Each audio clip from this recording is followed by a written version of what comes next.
Agustín González Enciso es un ejemplo perfecto de lo que significa la introducción en nuestro mundo académico de una serie de áreas de conocimiento que encuadran perfectamente en lo que sería el título de nuestro congreso: renovar y difundir la historia militar.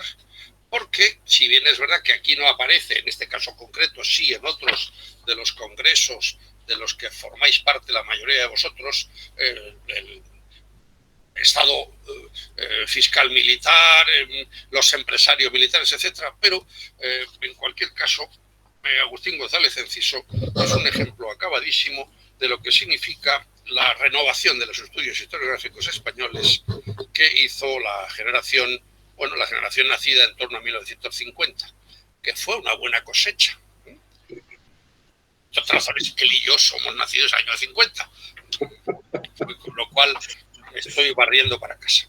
Bien, Agustín González Enciso estudió en Valladolid, se formó en Valladolid y lo primero que hay que decir, lo recuerdo, lo hice hace un rato, pero insisto ahora, porque se interesó por la historia económica desde muy pronto y su estudio sobre Estado e industria en el siglo XVIII, la fábrica de Guadalajara, es modélico, es fundamental.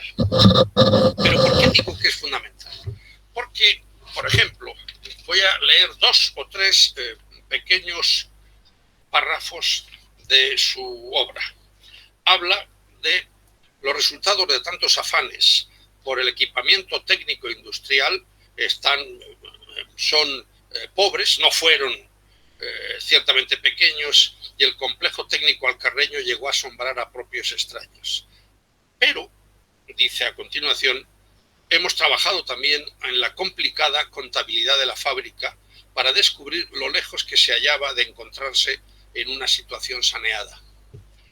Y más adelante dice, ahora bien, ¿por qué la existencia del complejo durante tan largo periodo? ¿Por qué los rendimientos negativos? ¿Cuál fue en realidad la verdadera importancia de la fábrica? La respuesta aparece clara desde el principio. La fábrica de Guadalajara respondió a las exigencias de prestigio que el mantenimiento de un poder absoluto llevaba consigo. Más adelante, no se trataba, por tanto, de una actividad simplemente económica, sino política. Y de las muchas frases que yo tengo subrayadas en mi libro desde hace muchos años, quiero leer una que yo he hecho mía, citando a Agustín, por supuesto, y es la siguiente. Quizá no fueran conscientes, como hoy lo somos, de la ley de los rendimientos decrecientes o de la búsqueda del tamaño óptimo de la empresa para obtener los mejores rendimientos, pero evidentemente sabían hacer balances y confrontar los gastos con los beneficios. Es decir, sencillamente, los hombres del siglo XVIII sencillamente sabían sumar y restar, y son conscientes desde el principio que la fábrica, desde el punto de vista de lo que llamaríamos incluso desde el, iba a decir, capitalismo salvaje, es una fábrica que no produce beneficios, sino por el contrario, se lleva enormes recursos de la hacienda real.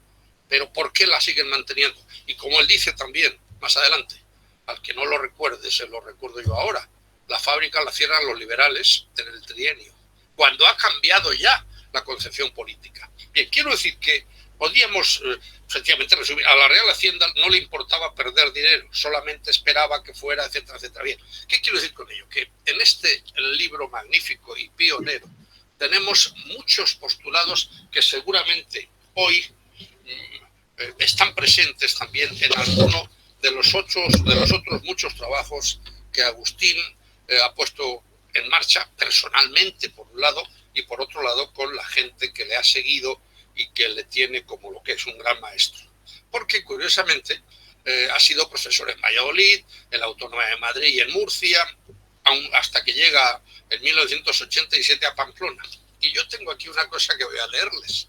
Está recién jubilado, pero no significa que se dedique a pasear y a ver cómo trabajan los albañiles en las obras de su barrio, sino que continúa investigando, interesándose, entre otras cosas, en estudiar cómo trabajaban los obreros del siglo XVIII y cómo actuaban los empresarios del siglo XVIII. Es decir, reconvirtamos esa pasión que se supone que tenemos los jubilados de ver cómo trabajan los demás. En el caso de Agustín González Enciso, le lleva a seguir investigando y trabajando en lo que, en cualquier caso, los obreros de las fábricas hacían, pero en tiempo pasado. Por otro lado, también el doctor González Enciso ha investigado incluso en universidades y en archivos, por ejemplo, norteamericanos. Es uno de los primeros también en trabajar en algún archivo norteamericano. Disfrutó de un tiempo de estancia en Yale, en Harvard, en Florida. También ha dado clases en Buenos Aires, en Piura, etc. ¿Cuál es, en un resumen, repito, dedicado sobre todo a los alumnos jóvenes? ¿Cuál sería un poco el resumen de lo que significa la tarea de Agustín González Enciso? Sencillamente se ha centrado en la economía, en la sociedad y en las instituciones de la España del siglo XVIII, y su comparación, atención, otro dato fundamental, la historia comparada con otros países del occidente europeo.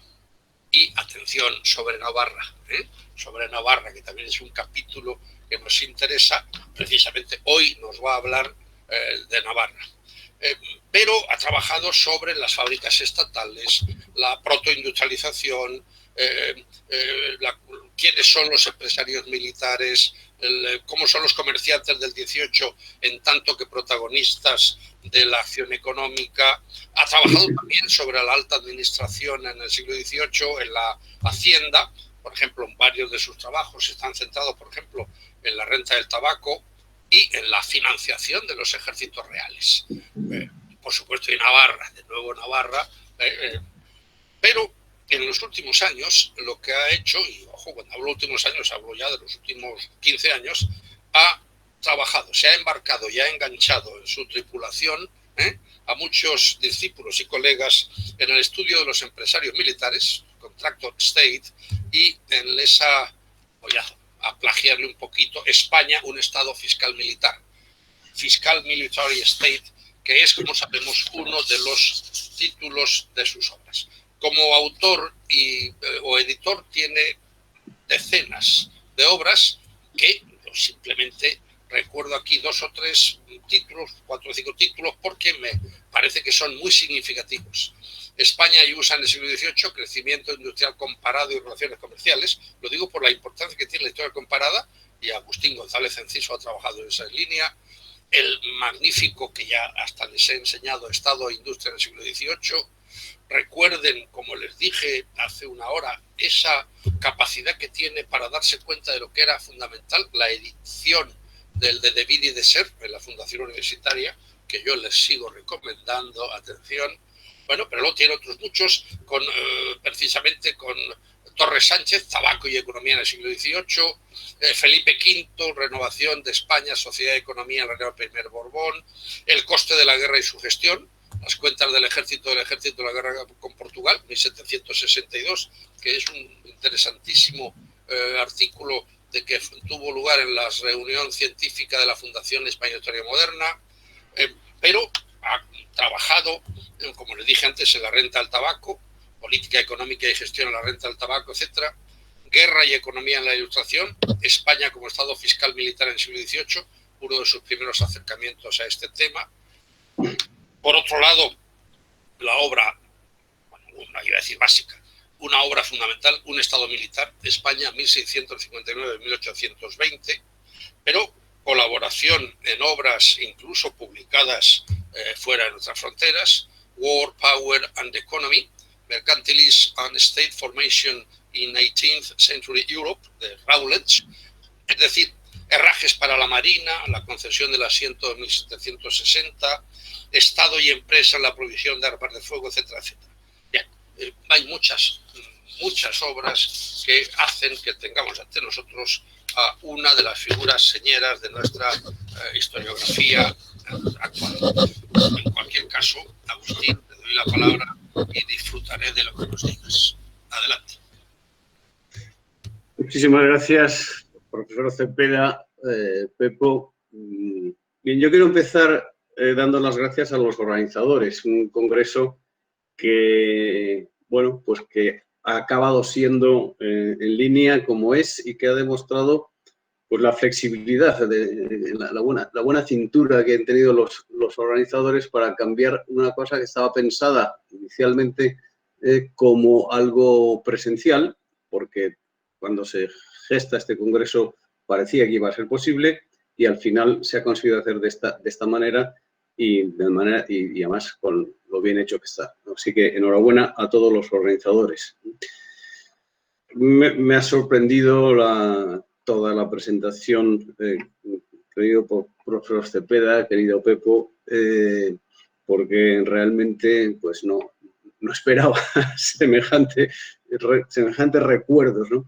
Quiero decir que, bueno, me has llamado pionero, probablemente en algunos casos lo sea, pero no pionero en cuanto a las ideas, porque las ideas siempre me las han soplado. Yo he tenido detrás maestros, compañeros y discípulos que son los que me han dicho lo que podía hacer. Y luego yo lo he hecho, eso es cierto. O lo he intentado hacer, ¿no? Y por eso quiero recordar que he hablado de maestros, compañeros y discípulos y quiero señalar solamente a 3. Bueno, mi maestro, Luis Miguel Enciso, que ese sí que fue auténtico pionero en la historia empresarial y en la historia industrial, que es el que me señaló el tema de la tesis. Un compañero, José Patricio Merino, a quien justo antes de empezar estábamos recordando por su marina. Bueno, él es el que tuvo la idea de traducir y editar el libro de David Diderot, por cierto, que tú antes enseñaste mi tesis, ahora enseño yo el libro de David Diderot con una magnífica edición de la Fundación Española, Universidad Española, con un grabado con una pintura de Goya preciosa sobre la vendimia, ¿no? Bueno, pues eso fue una idea de José Patricio Merino, que luego pues yo la llevé a cabo. Y entre mis discípulos, desde luego, Rafael Torres, que es el que me ha acompañado en toda esta, pues, por no decir que ha ido él por delante, y ahora desde luego él va por delante en todo el tema del Estado fiscal militar y el contractor state, ¿no?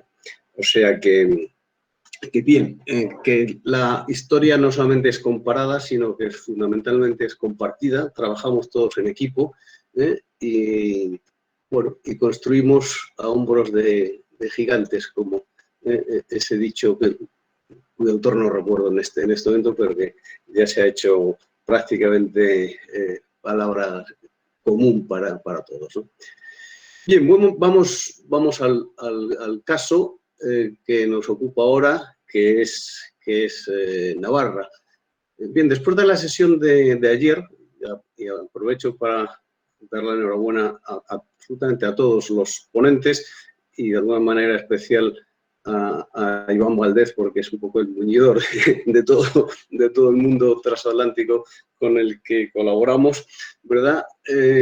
Pues, claro, ahora yo voy a bajar el pistón, por decirlo de alguna manera, a un tema bastante local. Incluso Antonio Rodríguez nos ha hablado de todas las fronteras de España, de la península.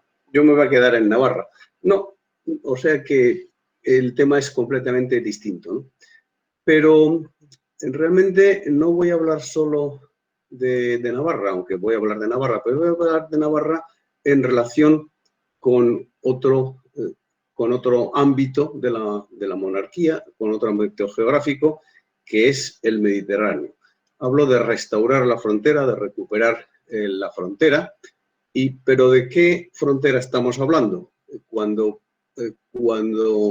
aparece Navarra ahí, parece que la frontera pues va a ser Navarra, pero no, a la frontera a la que me refiero en este caso es la frontera del Mediterráneo. Es esa frontera perdida, modificada, cambiada en el Tratado de Utrecht. En Utrecht, España pierde los territorios italianos de la monarquía, que tenía antes la monarquía, Nápoles, Sicilia, Milán. Entonces, eso quiere decir que la frontera del Mediterráneo cambia. La monarquía tenía la frontera antes en aquellas zonas italianas y ahora las tiene en la propia península. Todos sabemos que desde el comienzo Felipe V no acepta el Tratado de Utrecht, se agarra a la idea del testamento de Carlos II, que entregaba la monarquía completa y además luego mediando otros intereses de los Farnesio, después del matrimonio con Isabel de Farnesio en 1714, pues Italia toma también otra dimensión en la mente de Felipe V y de su mujer Isabel, de los reyes de España. En fin, en ese sentido aparece lo que se ha llamado la política del revisionismo, que encarnará de una manera personal Alberoni como personaje, no ministro, porque no tenía el cargo, como un personaje importante y hacedor de la política de Felipe V en esos años a partir de 1714. Bien, por lo tanto, estamos hablando de que la frontera no es solo una línea, es una línea, pero no solo una zona más o menos amplia. Antes en el trabajo, por ejemplo, de José, pues veíamos, de Antonio José, veíamos perfectamente cómo había zonas más amplias en las que se podía, pues llegaban las reclutas, por ejemplo, ¿no? la instrucción militar. Bien, pero lo que llamamos la frontera afecta realmente a todo el territorio de la monarquía, afecta realmente a todos los miembros, a todos sus súbditos que están sujetos a la soberanía del monarca. ¿Por qué podemos saber que esto es así? Pues por una razón muy sencilla. Si modificamos la frontera, hay un conflicto y ese conflicto afecta a todo el territorio. De alguna manera la frontera afecta a todo el territorio. Esa frontera, sea la que sea, una línea, una zona, tiene que ser defendida. Hay que defender la frontera. Por lo tanto, todos los súbditos tienen una serie de obligaciones según corresponda. El monarca puede apelar a todos ellos para proteger los límites de aquella frontera. Ahora bien, esta apelación del monarca a los súbditos para proteger la frontera, pues afecta de manera diferente a cada territorio. Si nos situamos en la misma línea o en la misma zona fronteriza, la defensa se realiza in situ y compromete directamente a los habitantes del territorio en cuestión, a sus posesiones, a los habitantes cercanos, de una manera diferente, como nos acaban de explicar, evidentemente, pero los compromete de manera directa, distinta en cada caso, pero directa en cualquier caso, ¿no? Y por otra parte, y es lo que es el tema de mi presentación, la defensa de la frontera, en este caso el intento de recuperación de unas fronteras, exige una preparación general, exige una movilización de recursos. Es el tema en el que llevamos unos cuantos años trabajando, ¿no? Cómo se movilizan los recursos para que la guerra pueda ser posible, en este caso para que la defensa de la frontera se pueda realizar. En este sentido, lo que siempre hemos llamado la retaguardia se ve afectada directamente por la frontera y se convierte en una amplia zona de movilización de recursos para dirigirlos al punto en concreto donde la lucha se va a desarrollar. Lógicamente, esa movilización de recursos tiene que hacerse desde el lugar donde esos recursos están disponibles, pues donde hay madera, donde hay hierro, donde hay trigo, donde hay cuero. Eso no, algunos de estos recursos existen de manera general, pero otros recursos pues están en puntos muy concretos, ¿no? Por lo tanto, esos lugares donde los recursos existen se convierten en retaguardia y se ven afectados por la defensa de la frontera, ¿no? Y por otra parte están los centros de decisión. ¿Quién decide todo esto? Que también son centros de decisión que están en distintos niveles. Bien, la recuperación de la frontera a la que me refiero en esta presentación es la acción bélica que se produce en 1717, cuando definitivamente a partir de mediados de ese año se lanzan las expediciones para recuperar en primer lugar Cerdeña.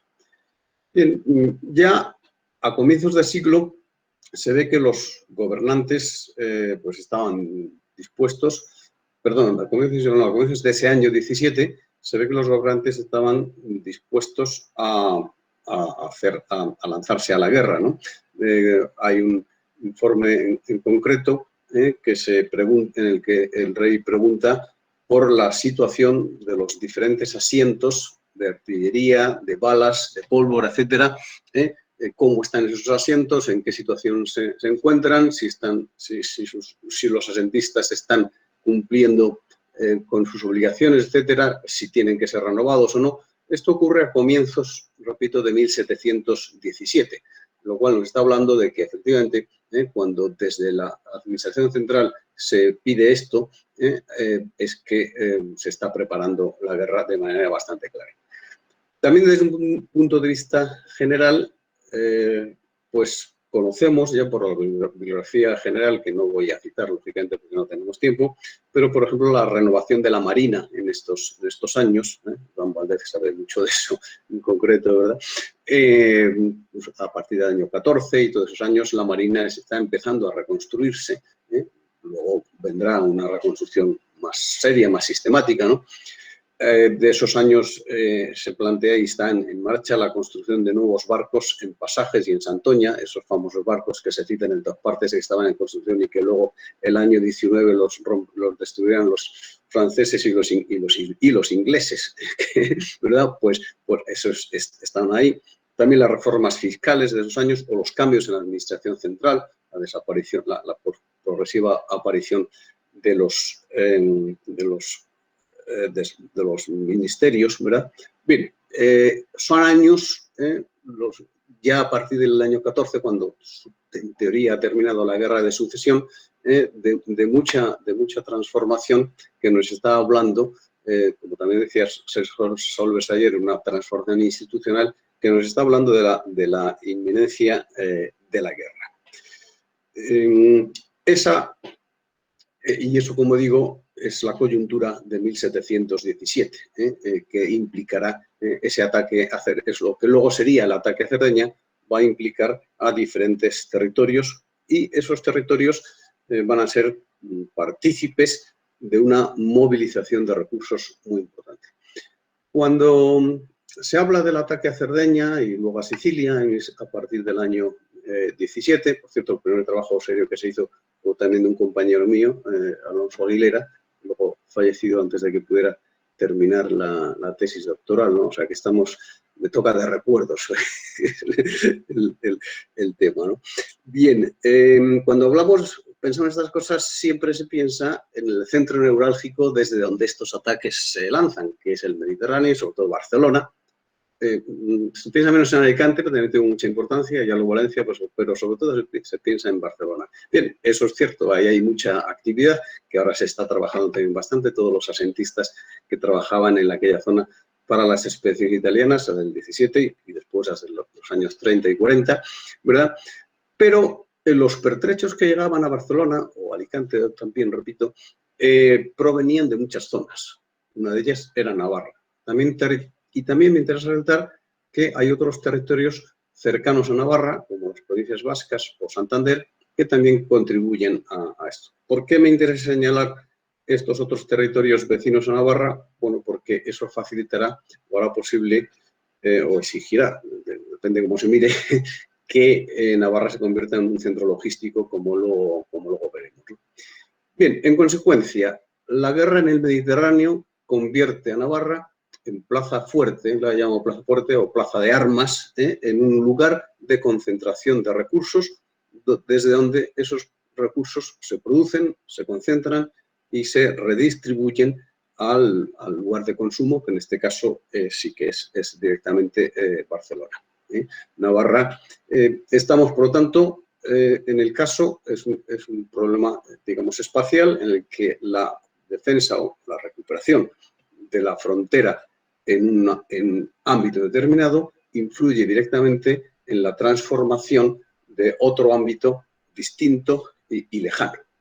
Ciertamente, Navarra es frontera permanente con Francia, también lo hemos visto en la ponencia anterior, Y lo será en esta coyuntura, justo el año 19, cuando toda la política de revisionismo de Alberoni pues fracase y aparezca una guerra y Navarra sea invadida el año 19 junto con Guipúzcoa y Cataluña, ¿no?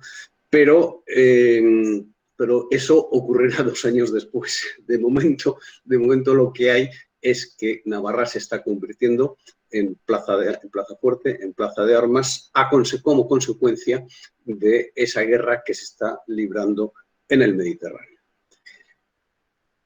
¿Cuál es el papel de Navarra en esta guerra? Pues yo he querido señalar aquí tres funciones, ¿verdad?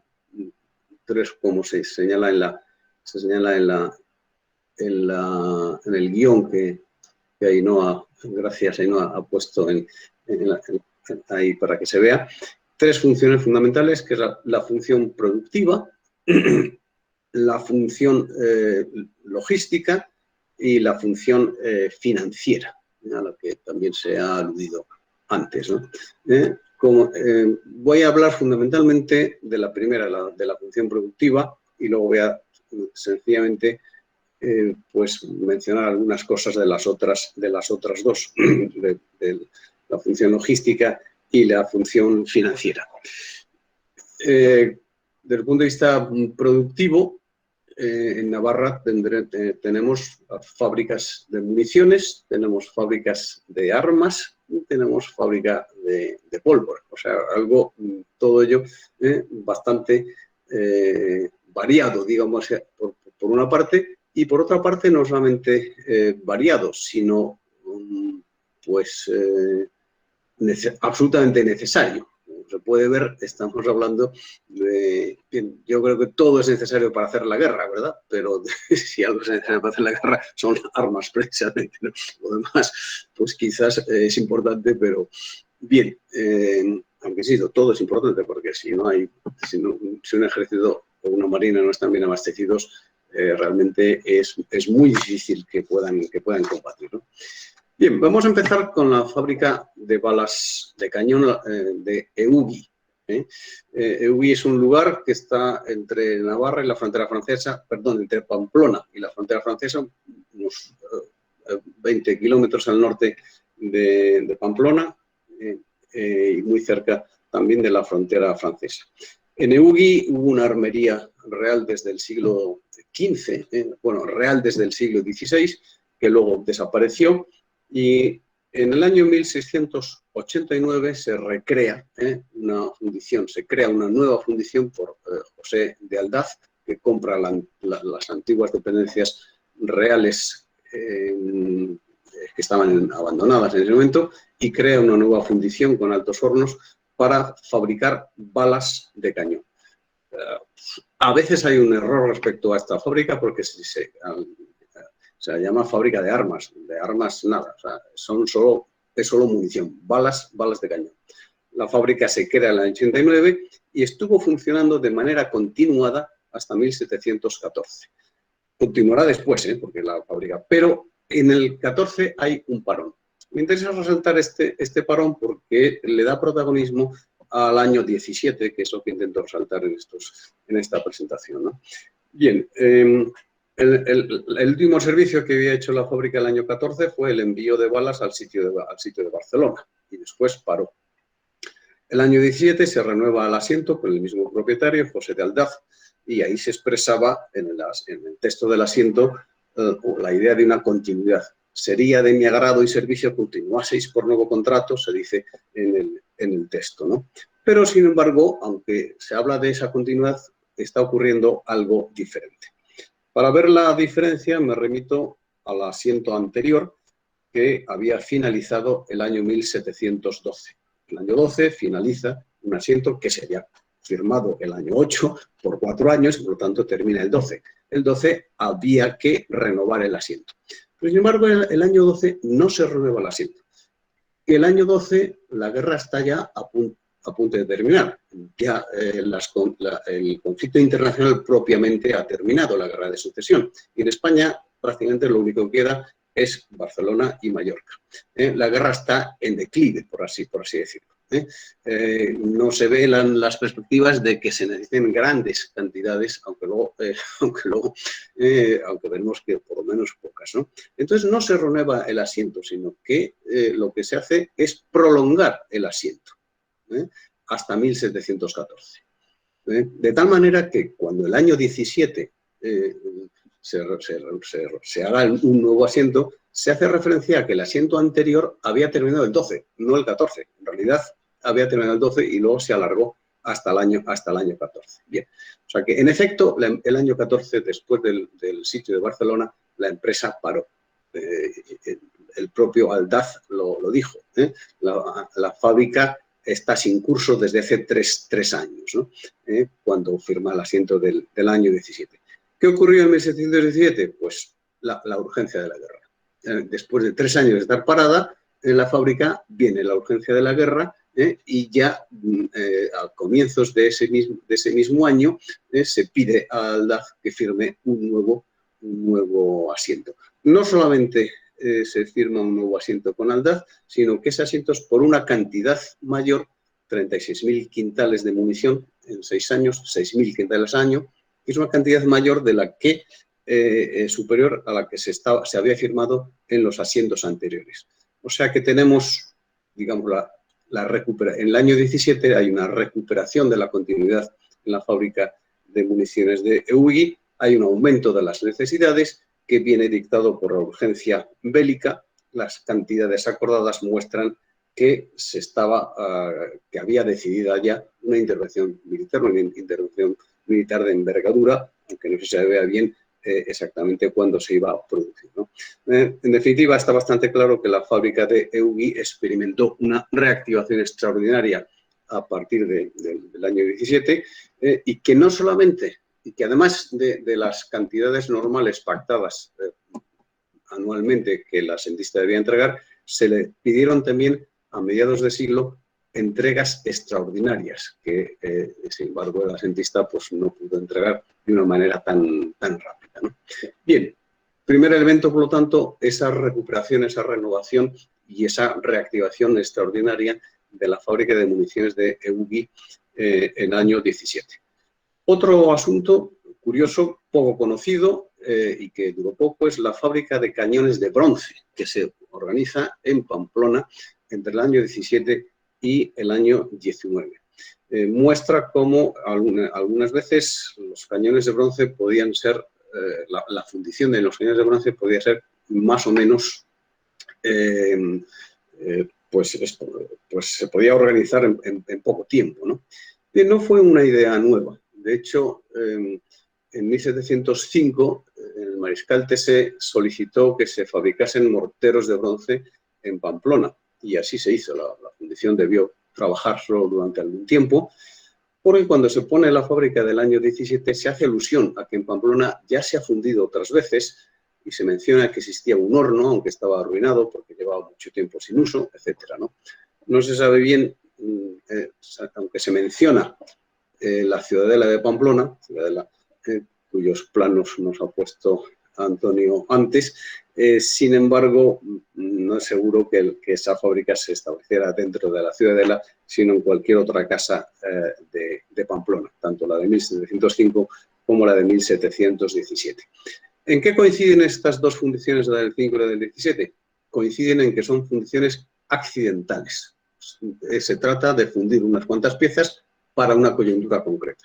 ¿Cuál es la coyuntura concreta en 1717? Pues es las necesidades que entonces se tenían para la guerra que iba a haber.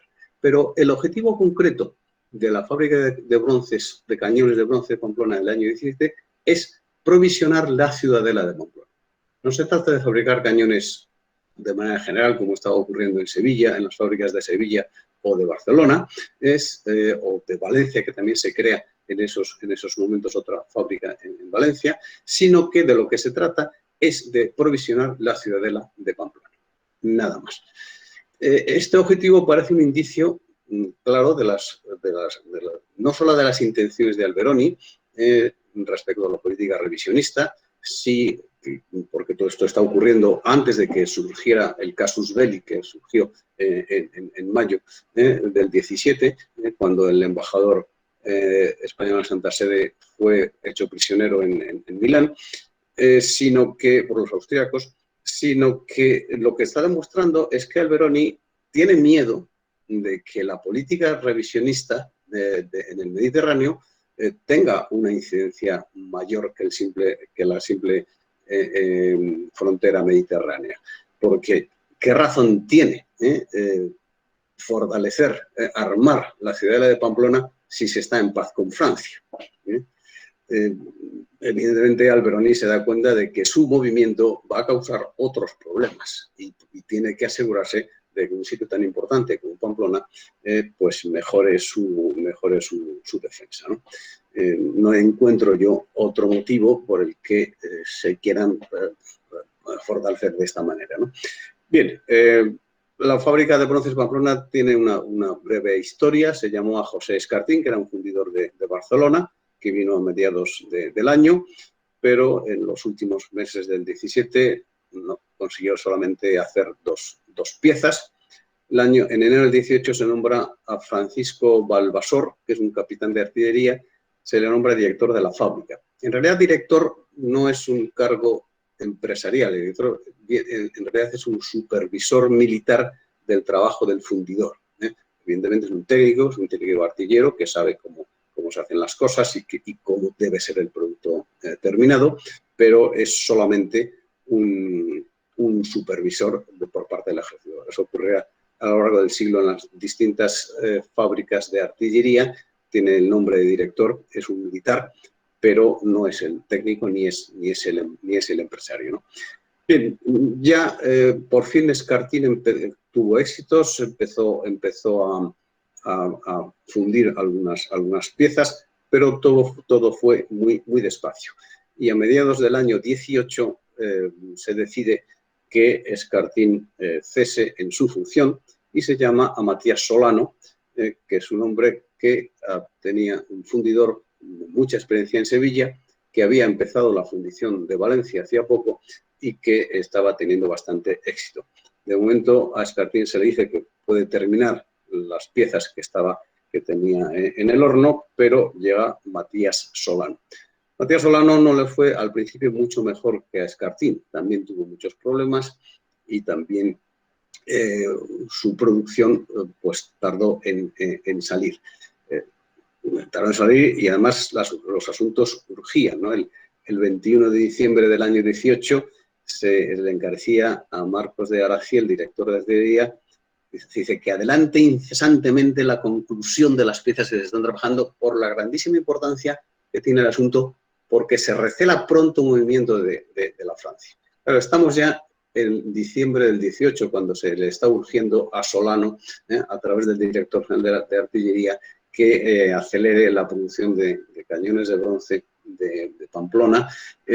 En diciembre del 18 ya se ha producido la batalla del Cabo Pásaro, ya se ha desenmascarado la política de Alberoni y ya están las potencias negociando la cuádruple alianza, si es que no se ha cumplido ya, ¿no? Después, finalmente, la invasión de 1719, cuando la guerra de la cuádruple alianza lance los ejércitos de Francia y de Inglaterra contra España, pues acabará con la empresa de Pamplona y ya no sabemos más. Sabemos que se fundieron 80 piezas, pero no sabemos bien de qué calibre. Me parece que son muchas para que sean piezas grandes. Se fundieron algunas piezas grandes de 24, pero supongo que la mayor parte de las piezas serían morteros, porque 80 son muchas para los problemas que se manifiestan en ambos casos, ¿no? También se hicieron piezas de hierro. Por ejemplo, en Eugui, de manera excepcional, se fundieron algunos morteros de hierro. Se llamó precisamente a Escartín. Cuando Escartín dejó la fundición de bronce de Pamplona, pues se le dijo que fuera a Eugui y que hiciera unos cuantos morteros. Parece ser que hizo 4 morteros de bronce a satisfacción, que fueron aprobados. No sabemos cuál es el destino de los morteros. Podría ser la defensa de la misma fábrica o podría ser su envío a Pamplona, ¿no? En todo caso, lo que sí se ve es la la necesidad que había de artillería de hierro. Asunto que se ve también por el hecho de que en el caso de la artillería de Liérganes, en Cantabria, en 1715 se había firmado un nuevo asiento con Olivares, y el precio de la artillería pasó, el precio que pagaba el rey por los quintales de hierro producidos en forma de cañón, pasó de 44 a 46 reales. Lo cual quiere decir que efectivamente el rey de manera excepcional está dispuesto a pagar más, lo cual quiere decir que tiene necesidad. También se buscaron cañones de hierro por otra vía, que en este caso afecta a Baigorri. Baigorri no es la Navarra francesa, estamos en Francia, pero el asentista que pone una fábrica en Baigorri y que está dispuesto a pactar con el Estado es Norberto Arizkun, un empresario navarro, financiero, etcétera, que está muy relacionado con el mundo de la metalurgia. Y Norberto Arizkun, el año 18, firma un asiento para proveer 80 cañones de hierro del calibre de A8. En este caso, la fundición de hierro es más complicada que la fundición de bronce. Y también 30.000 balas de diferentes calibres de la fábrica que tiene establecida en Baigorri, en la Baja Navarra. También aquí el tema del precio es interesante porque significativamente el asiento se firma por un precio de 52 reales el quintal. Hemos dicho que en Liérganes se estaba pagando a 46 reales el quintal la artillería de hierro, de verdad. Aquí a Norberto Arizkun, que no tiene experiencia en hacer cañones de hierro, se le van a pagar 52 reales de vellón, que es mucho más de lo que se les pagaba a Olivares. Es cierto que ese precio se compensaba porque a Arizkun se le pedían también balas, y esas balas se les pagaban a precio bastante más bajo que el que se estaba pagando en Eubi. Pero en cualquier caso, el precio de 52 reales por cañón, además tratándose de cañones pequeños de calibre de 8, realmente es un precio sorprendentemente alto, ¿no? Lo cual nos está hablando también de la necesidad de artillería que se siente en estos momentos del año 18. También la guerra desatada, bueno, la guerra había desatado el Veroni antes, bueno, la contraofensiva francesa del año 19 y la invasión de Navarra pone fin a la empresa de Norberto Arizkun en Baigorri, de que no se supo más y, lógicamente, tampoco se pudo... bueno, tampoco continuó esa empresa, ¿no? Aunque los Arizkun acabarían años después, en los años 20, estableciendo fábricas de balas de cañón en Iturbieta y en otros lugares, ¿no? Bien, finalmente, desde el punto de vista productivo, lo que tenemos es la fábrica de pólvora de Pamplona. En Pamplona había una tradición de asentistas de pólvora, fundamentalmente Juan Mendinueta y Francisco Aldecoa. En Navarra había fábricas de pólvora que eran una parte que se proveía al Estado mediante asientos, una parte del asiento general. El asiento general de pólvora hasta 1717 lo había tenido Duplessis, pero ese año Duplessis se retira como asentista y el asiento general de pólvora para toda España lo va a firmar Francisco Aldecoa, otro navarro, que demuestra la importancia que los navarros tienen en estos momentos en asientos fundamentales, centrales para la guerra en esos años, ¿no? Y Francisco Aldecoa subarrienda con su socio Juan Mendinueta la fabricación de pólvora en Pamplona. La pólvora se fabricaba, como digo, en distintos lugares. No consta que la cantidad de pólvora fabricada mediante Juan de Mendinueta en Pamplona fuera mayor que en otras ocasiones, pero en cualquier caso lo que sí es significativo es que esta conexión, digamos, más fuerte navarra entre Juan de Mendinueta, a través de Juan de Mendinueta y Francisco de Aldecoa, también en el caso de la pólvora. Bien, dejamos la parte productiva íbamos a hacer dos cosas de las otras dos funciones, Pamplona como centro logístico y Navarra base de financieros. Antes, curiosamente, Antonio Rodríguez dijo todos los caminos en Navarra llevan a Pamplona, sobre todo los del norte. Bueno, los del sur también. Pero me llamó la atención la frase porque demuestra que efectivamente Pamplona ya en aquella época tenía una especie de plan radial de caminos, ¿no? Si nosotros vemos el mapa de España, Madrid hay una disposición radial de todas las comunicaciones desde Madrid, pero a todos los extremos de la península. Pero en el caso de Pamplona con Navarra ocurre lo mismo. Pamplona se conecta con el resto del reino de Navarra de una manera radial. Pero Pamplona tiene otra ventaja, que es la salida fácil al Ebro. Por el sur tiene una salida fácil al Ebro. Y por otra parte, tiene unas comunicaciones pues complicadas porque el territorio es complicado, la orografía, etcétera, pero cercanas al País Vasco, obviamente, ¿no?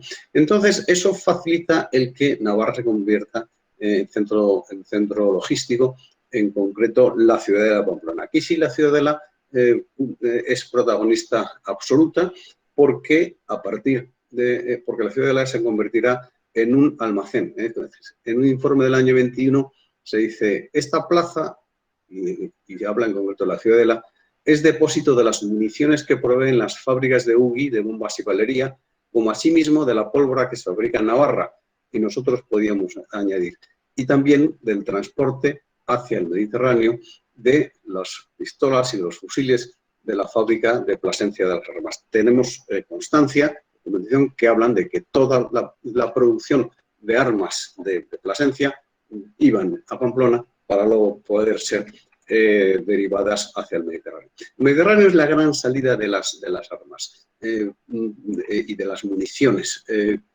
porque ahí están la mayor parte de los ejércitos en estos años. El final de la Guerra de Sucesión, la conquista de Barcelona, la conquista de Mallorca y luego toda la política revisionista hace que durante toda la primera mitad del siglo XVIII el Mediterráneo sea, y sabemos la concentración de soldados se ha producido en esa época, se produce en esa época, pero fundamentalmente en el Mediterráneo. Por lo tanto, y la salida del Mediterráneo es fundamental. ¿Cómo salen hacia el Mediterráneo? Bueno, todos estos productos desde Pamplona. Bueno, desde Pamplona se transportan por tierra hasta el Bocal. ¿Qué es el Bocal? El Bocal es la presa que ya se había construido en el siglo XVI, que es el inicio del Canal Imperial de Aragón. El Bocal está en una localidad de Navarra que se llama Fontellas, muy cerca de Tudela, ¿verdad? Y de ahí ya van por el Canal Imperial hacia Zaragoza. Y luego siguen por el Ebro hasta Tortosa. Por lo tanto, es una salida muy fácil. El transporte hasta el Mediterráneo no solamente es relativamente sencillo, sino que también es estratégicamente necesario por el lugar donde están los ejércitos y donde está el conflicto fundamental en la primera mitad del siglo XVIII. Por otra parte, también hay que tener en cuenta que la hipotética salida por el Cantábrico es mucho más complicada. Primero, el Cantábrico tiene una navegación muy difícil y, por otra parte, pues si había que llegar al Mediterráneo por el Cantábrico, pues los barcos tendrían que dar la vuelta a la península, obviamente, ¿no? Con lo cual la cosa resulta más complicada. El hecho de que la salida de que el Mediterráneo fuera el centro consumidor, digamos, de productos bélicos, y el hecho de que la mayor parte de estos productos se fabricaran en Navarra o cerca de Navarra, es la razón fundamental por la que Navarra se convierte en plaza fuerte. De manera muy clara en el año 17, pero también en otros años. Y finalmente, la mención al centro, a la base financiera, es muy clara, porque, lógicamente, precisamente por esa realidad de que en Navarra hay fábricas y hay una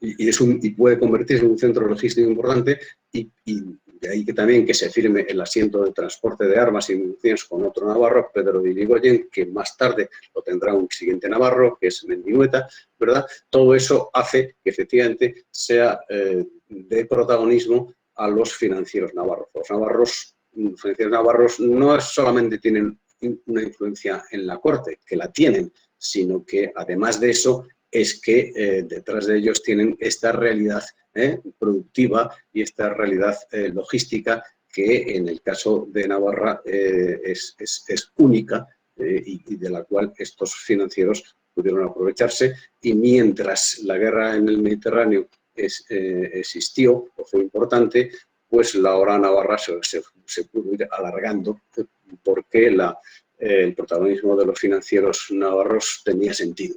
Cuando la guerra fue pasando a otros lugares, ese protagonismo también fue decayendo, y puede ser uno de los elementos que hace que en la segunda mitad del siglo la hora Navarra no desaparezca, pero tenga ya un carácter completamente distinto. Nada más, muchas gracias. Muchísimas gracias, tu magnífica lección. Ahora Navarra tendríamos que recordar también a nuestros clásicos, a Caro, Baroja, etc. Pero realmente es impresionante, porque está claro que una frontera se puede ver de muchas maneras. Efectivamente, el título podía dar una idea equivocada, es decir, efectivamente la importancia de Navarra, nada más y nada menos que para servir de base, una base importante para la política de ese irredentismo mediterráneo de Felipe V. Yo voy a hacer lo posible por no hablar, de manera que antes de dar la palabra a Miguel Ángel Melón, hay alguien, y teniendo en cuenta que dentro de media hora tendremos ocasión de preguntar todos, ¿hay alguien que quiera ahora hacer alguna pregunta al doctor González Enciso?